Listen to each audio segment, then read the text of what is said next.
It was a calm, golden afternoon inside the grand halls of the luxurious Aurelia Hotel, a place where polished marble floors shimmered beneath crystal chandeliers and whispers of wealth floated through the air. Every corner smelled of privilege, every laugh carried the ease of those untouched by hardship. And in that glittering world stood Nora Velen, a timid young waitress whose nervous hands trembled as she straightened her apron. She had only been working there for 2 weeks, long enough to learn that people like her were invisible in places like this. The rich dined, laughed, and lived, while those who served simply faded into the background. But that quiet afternoon, one fleeting moment, one simple, heartfelt gesture, was about to change Nora's life forever. It would move even the coldest hearts to tears.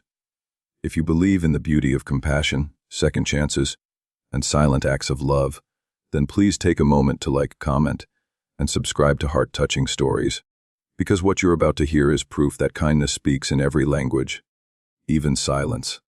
Nora had always lived quietly. Life never gave her the luxury of confidence or noise. Born into a humble home on the edge of town, she grew up surrounded by struggle. Her father walked away when she was only 12, and her mother worked endless shifts just to keep food on the table. Most evenings, Nora sat by the window with her little brother Eli, who was born deaf. Together they lived in a world without sound, a world where feelings spoke louder than words. To reach him, she learned sign language, one gesture at a time. What began as a necessity became a bond so deep, it shaped who she was. That silent language became her comfort, her secret refuge.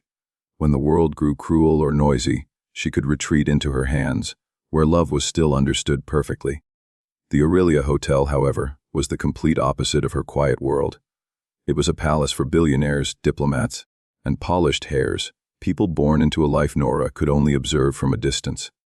That afternoon, she was assigned to Table 9, a private dining area reserved for billionaire Adrian Cole and his mother, Margaret Cole, a woman known for her elegance, wrapped in pearls and poise.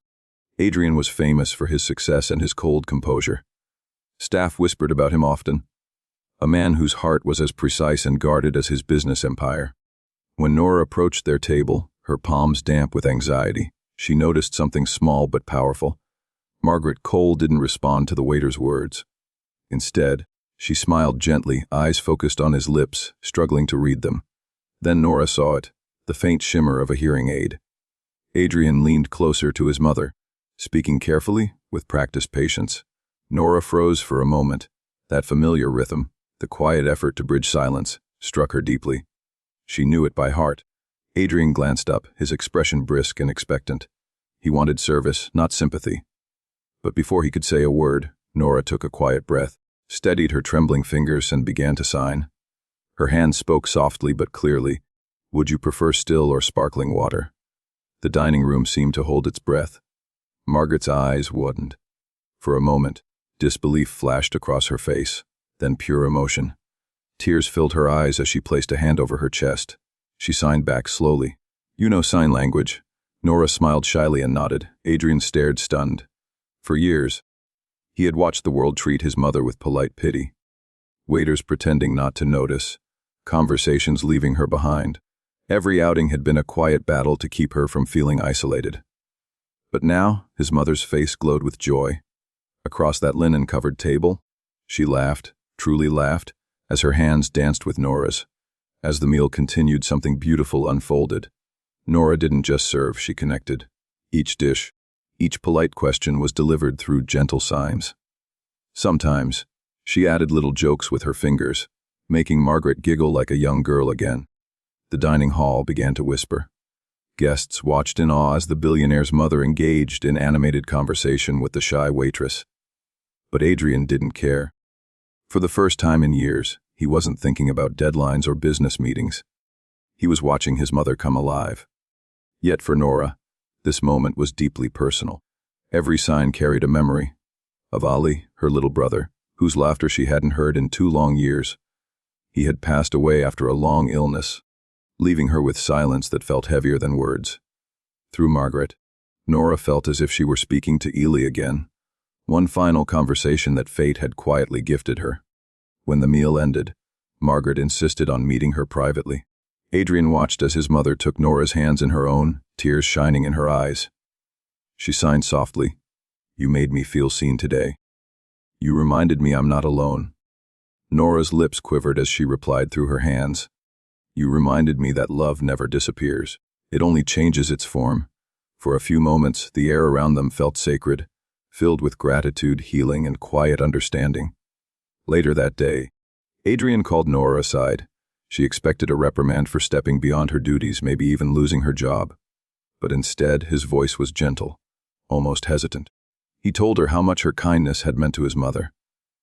How no one, in all these years, had ever cared enough to communicate with her in her own language. Then, in a rare confession, he admitted that his mother had once taught him empathy. But he had lost it somewhere in the noise of ambition. Nora's simple act had reminded him what truly mattered. When she spoke of her late brother, Adrian understood. Without another word, he arranged for the hotel to sponsor free sign language classes for all staff in memory of Ely. He also offered Nora a full scholarship in special education, saying the world needed more people who could bridge silence with compassion. The story of that afternoon spread far beyond the hotel. Guests shared it online, calling it the waitress who spoke with her hands and healed two hearts. From boardrooms to breakfast tables, people were moved by how one quiet young woman had done something money could never buy. She made someone feel truly understood. Margaret often returned to the Aurelia Hotel afterward, always asking for Nora. Their friendship blossomed, proof that real kindness doesn't need sound to be heard. It only needs heart. Weeks later, during a quiet evening break, Nora stood by the window, watching sunlight fade across the skyline. She whispered into the silence, "Thank you, Eli. Sometimes, the world tests us with loneliness. But moments like this remind us that love always finds its way back, often through strangers who need it just as much as we do." If this story touched your heart, please like, share, and subscribe to Heart-Touching Stories. Because in a world full of noise, kindness still speaks the loudest when it's spoken in silence. Before you go, tell us in the comments, would you have done what Nora did if you were in her place?